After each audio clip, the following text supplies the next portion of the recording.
Well, now it's time for the second part of our Hidden Oxfordshire series. We've been looking at the aspects of the county that you don't often get to see. And tonight, it's hidden nature. Jeremy Stern is at Crocodiles of the World in Witney. Jeremy, we hope you're keeping well back.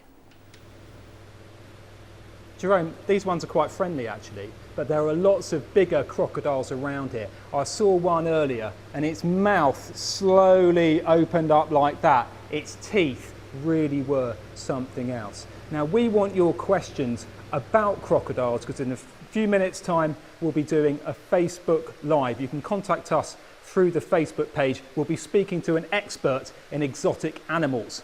But first, I've been finding out about other hidden creatures in Oxfordshire.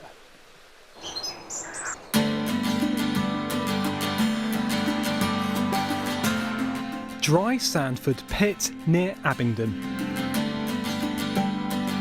Some of the animals enjoy the open space.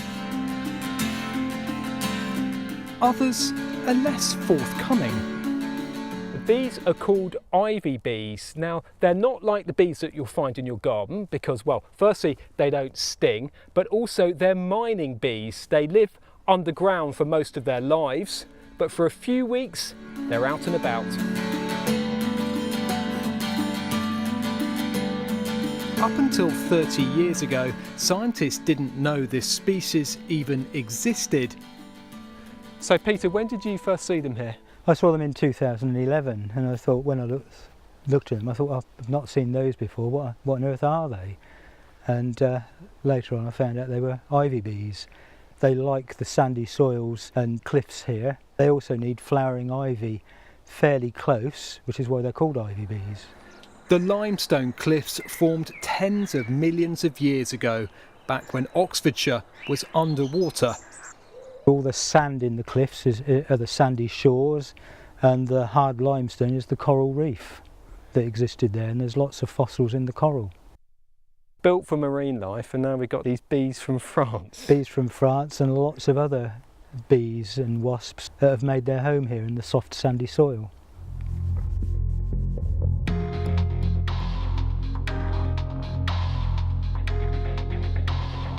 Only at nightfall do some of the most elusive creatures appear. I've come to Sibford Gower in North Oxfordshire. I'm here to see an animal which is, to say the least, controversial.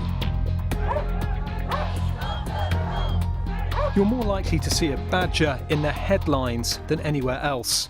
Some blame them for the spread of bovine TB and want a cull in Oxfordshire. Farmer Richard Butt says badgers are misunderstood. They were here before we were, they'll be here after I've gone. They're wonderful creatures.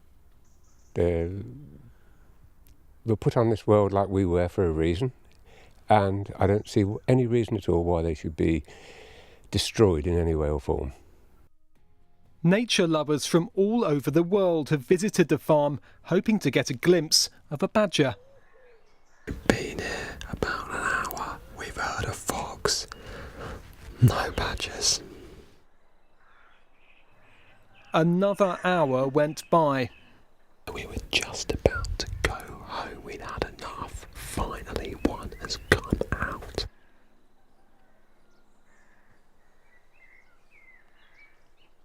After we left, they were out in numbers.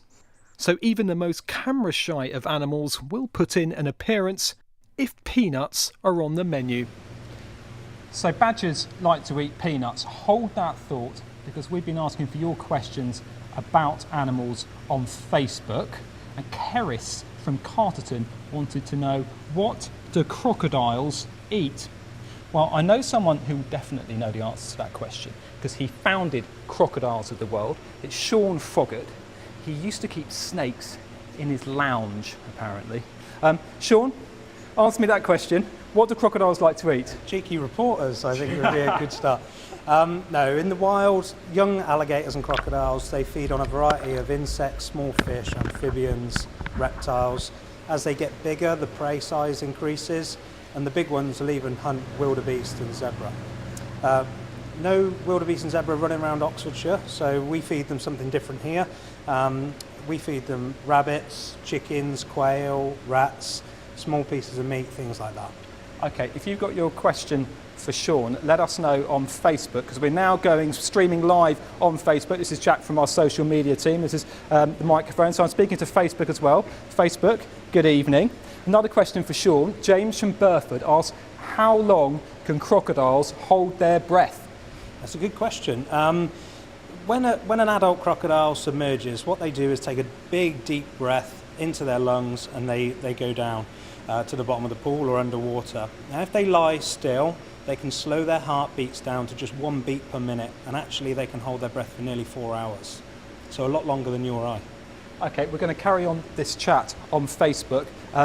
South Today viewers, that's it for now. Facebook viewers, good to see you. And another question for Sean, I think. We'll carry on talking, Sean. Yeah, let's do it. Very hot in here. How do you get by on that? It is, yeah. I'm sat here in a hoodie, but I'm used to it. It's about 28 to 30 degrees in here at the moment. So he's like our very own David Attenborough, and he does Facebook Live. That's Jeremy Stern in Whitney for us tonight.